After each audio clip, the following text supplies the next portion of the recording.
সেটা জীবন দিতে হবে, সংগ্রাম করতে হবে, রক্ত দিতে হবে। সেই জীবন কে দিবে, কে রক্ত দিবে, সেটা কিন্তু আমি আপনি জানি। আল্লাহ যার রক্তের কবুল করে রেখেছেন শেখ হাসিনার পতনের জন্য, সেই রক্ত দিবে।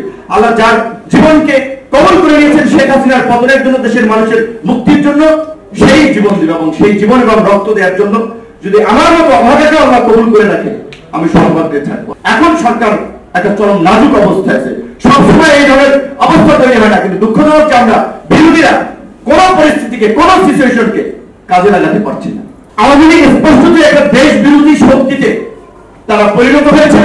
তারা ভারতের একটা গোলামীর দাসত্বের রাজনৈতিক দলে পরিণত হয়েছে। এই রাজনৈতিক দলকে হটানো ব্যতীত এই দেশের মানুষের মুক্তি নাই। এই মুক্তির জন্য প্রেস ক্লাবের এই আলোচনার পাশাপাশি রাজপথে আমাদের আন্দোলন চালিয়ে যেতে হবে।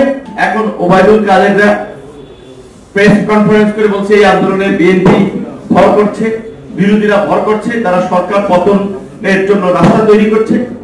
দেখেন ছাত্ররা, আমি জানি এই ছাত্রদেরকে, এই তরুণদেরকে যদি আপনি বলেন যে তোমরা ওইখান থেকে এই ফাঁসিবাদের পতনের আওয়াজ তুলো, এই তরুণদের মনন মগজ দীর্ঘদিন ভাবে এতটা বিরাজনীতিকরণ করা হয়েছে, দেশ জাতি সমাজের মূল ভাবনা থেকে তাদেরকে পাঠ্যপুস্তক বলেন কিংবা সমাজের রীতিনীতি বলেন, এতটাই তাদেরকে বাইরে রাখা হয়েছে।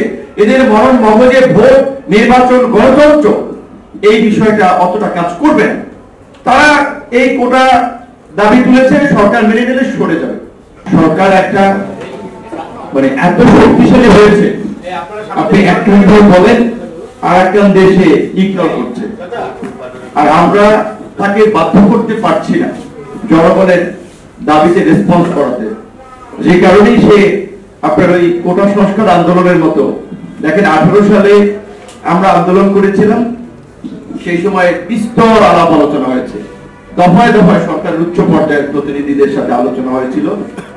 শেষ পর্যন্ত জনপ্রশাসন সচিবকে প্রধান করে 7 সদস্য বিশিষ্ট একটা কমিটি করেছিল, যে সেই কমিটিকে প্রতিবেদন দেওয়ার জন্য। তারা দ্রুত সময়ের মধ্যে প্রতিবেদন দিয়ে বলেছিল যে বর্তমান প্রেক্ষাপটে মেধার ভিত্তিতেই প্রশাসনের নিয়োগ দেওয়া উচিত। তারপরেও তারা প্রথম থেকে দ্বিতীয় শ্রেণীতে, যেটা বর্তমান নবম থেকে 13তম গ্রেডের কোটা বাতিল করে এখানে সরাসরি মেধায় নিয়োগ দেওয়া হবে, আর তৃতীয় চতুর্থ শ্রেণীর নিয়োগগুলোতে সেখানে কোটা থাকবে। অনেকে আংশিক জানে কোটার বিষয়ে, আংশিক যায় না। প্রথম দ্বিতীয় শ্রেণীর চাকরিগুলোতে 56% কোটা আছে, দ্বিতীয় তৃতীয় শ্রেণীতে 70%-এর মতো কোটা আছে, প্রাইমারিতে প্রায় 96% কোটা, রেলওয়েতে 82% কোটা, বিসিএস এর পরে যে নন ক্যাডার হয় সেখানে প্রায় 70% কোটা। এই কোটার কারণে দেখা যায় অনেক আমাদের বন্ধুরা, আমাদের সহপাঠীরা, দেখেছি আমাদের সিনিয়র বড় ভাইরা বলে যে ভাই, যে আমি ওর চেয়ে এত ভালো পরীক্ষা দিলাম, এত পড়াশোনা করেও চাকরি পাচ্ছি না, আর সে কোটার বলে একবার ক্যাডার পেয়ে পরের বার চেঞ্জ করে, একবার আনসার পেয়ে পরের বার পুলিশে দেয়, কারণ মালপানি তো সব পুলিশে, এটা তো এখন দেখতে পাচ্ছেন। তো কাজে পুলিশে দেয়, কাস্টমসে দেয়।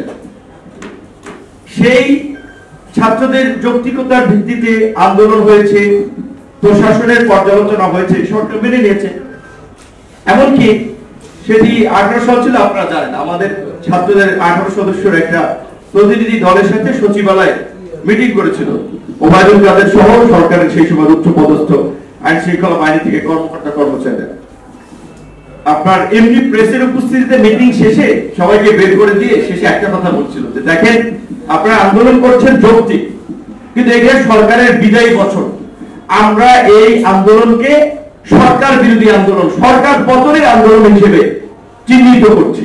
কাজে এই আন্দোলনকে দমন করার জন্য সরকারের যা করার সরকার তাই করবে। তখন বিএনপির কমিশনার ছিলেন আসাদুজ্জামান মিয়া, তারা একটা হুমকি দিয়েছেন, কিন্তু তখন আমরা বলেছিলাম আমরা তো সরকার পতনের জন্য আসিনি, ছাত্রদের দাবি এসেছি, সেটা মেনে নেন তাহলেই তো হয়। কিন্তু দেখেছেন সেটাও কিন্তু কিভাবে প্রতারণা করেছিল, বলছিল যে 1 মাসের মধ্যে এটার সমাধান হবে, হয়নি। এমনকি প্রধানমন্ত্রী পার্লামেন্টে দাঁড়িয়ে জাতির সামনে কিন্তু ঘোষণা দিয়েছিলেন কোনো কোটাই থাকবে না। তারপরেও কিন্তু আমরা আমাদেরকে প্রজ্ঞাপনের জন্য আন্দোলন করতে ছিল। তো কাজে আজকের আন্দোলন হচ্ছে, এখন ওবায়দুল কাদেররা প্রেস কনফারেন্স করে বলছে এই আন্দোলনে বিএনপি ভর করছে, বিরোধীরা ভর করছে, তারা সরকার পতনের জন্য রাস্তা তৈরি করছে। দেখেন ছাত্ররা, আমি জানি এই ছাত্রদেরকে, এই তরুণদেরকে যদি আপনি বলেন যে তোমরা ওইখান থেকে এই ফাঁসিবাদের পতনের আওয়াজ তুলো, এই তরুণদের মনন মগজ দীর্ঘদিন ভাবে এতটা বিরাজনীতিকরণ করা হয়েছে, দেশ জাতি সমাজের মূল ভাবনা থেকে তাদেরকে পাঠ্যপুস্তক বলেন কিংবা সমাজের রীতিনীতি বলেন এতটাই তাদেরকে বাইরে রাখা হয়েছে, এদের মনন মগজে ভোট, নির্বাচন, গণতন্ত্র এই বিষয়টা অতটা কাজ করবে না। তারা এই কোটা দাবি তুলেছে, সরকার মেনে নিলে সরে যাবে। তা আমরা বলছি যে সরকার মেনে নিক, তার সরকার কেন মেনে নিচ্ছে না? বরঞ্চ প্রধানমন্ত্রী চীন সফরে গিয়েছেন 4 দিনের জন্য, যাওয়ার আগে একটু উস্কানি দিয়ে গেলেন না যে এই আন্দোলনের কোনো যৌক্তিকতা নেই। আপনি বিচারিতা কেন করছেন? আপনি কোন মুখে দুই কথা বলছেন, যেখানে আপনি এই আন্দোলনের প্রেক্ষাপটে দাবি মেনে নিলেন, আবার বলছেন যে যারা আন্দোলন করছে তারা কি চাকরি করেছে, বিসিএস দিয়েছে? এবং ওবায়দুল কাদের তিনি একজন লার্নেড পলিটিশিয়ান, বলা চলে সিনিয়র পলিটিশিয়ান, এই রকমের ভোগাস কথাবার্তা বলে, এই রকমের মিথ্যাচার কথাবার্তা বলে যে 2018 সালে যারা আন্দোলন করেছিল তাদের 31 জন বিসিএস পরীক্ষা উত্তীর্ণ হয়নি। একেবারে ঢাল মিথ্যা কথা। আমি পরীক্ষাই দেয়নি। আমাদের আন্দোলনরত নেতা যারা ছিল রাশেদ, মামুন, ফারুক, কেউ আমরা বিসিএস পরীক্ষাই দেয়নি, কারণ আমরা তো একটা রাজনৈতিক প্রক্রিয়ার মধ্যে এসেছি যে না শুধুমাত্র এই কোটার সংস্কার করে তো হবে না।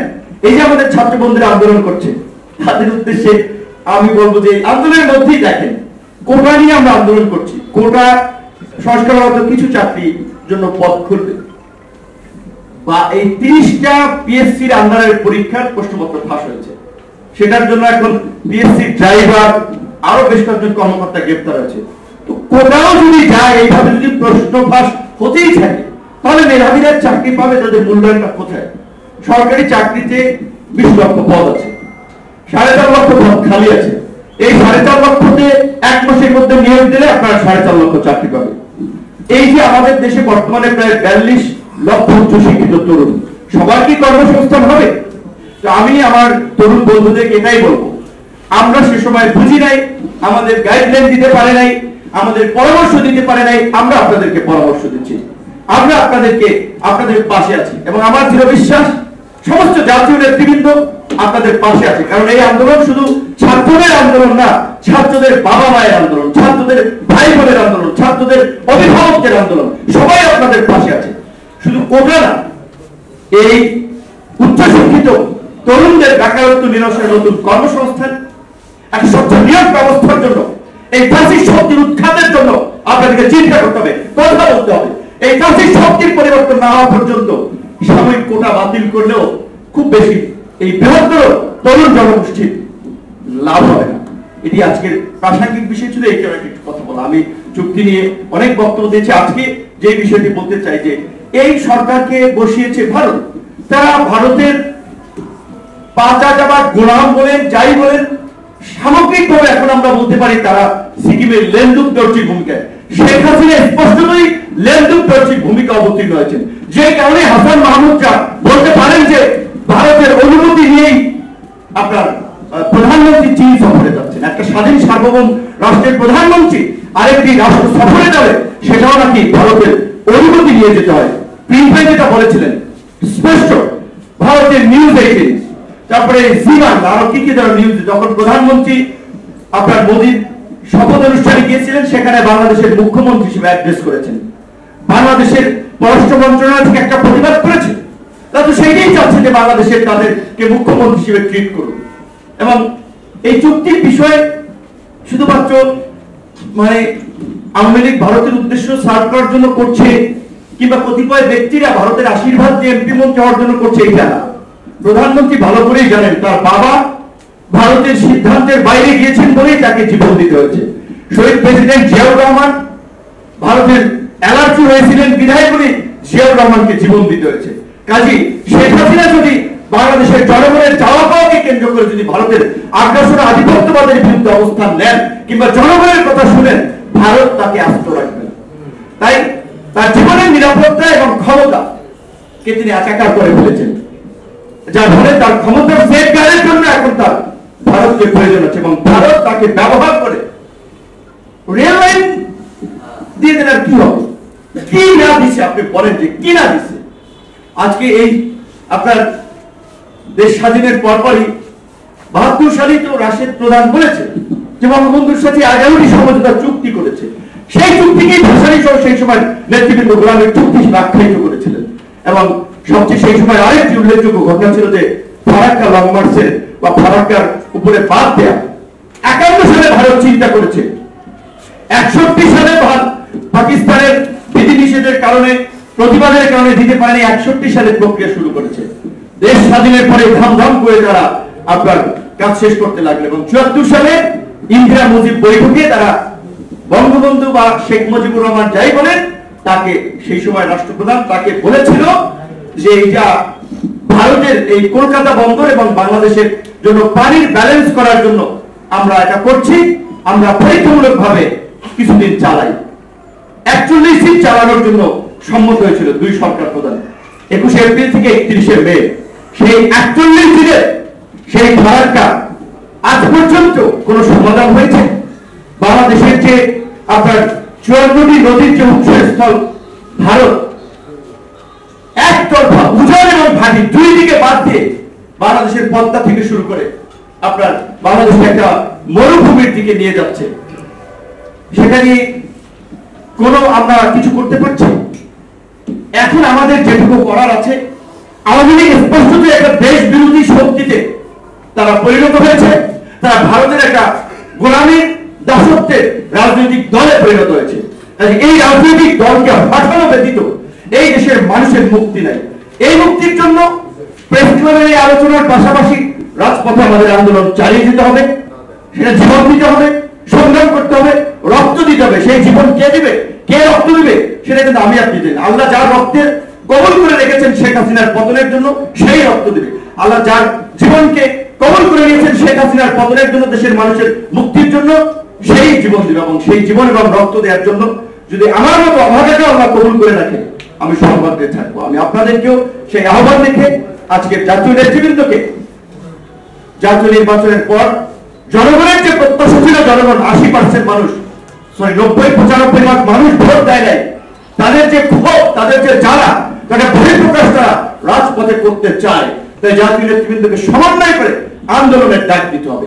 এখন সরকার একটা চরম নাজুক অবস্থায় আছে, সবসময় এই ধরনের অবস্থা তৈরি হয় না, কিন্তু দুঃখজনক যে আমরা বিরোধীরা কোন পরিস্থিতিকে, কোন সিচুয়েশনকে কাজে লাগাতে পারছি না। আশা করি একটা নতুন পথ উন্মোচিত হবে। সবাই ভালো থাকবে।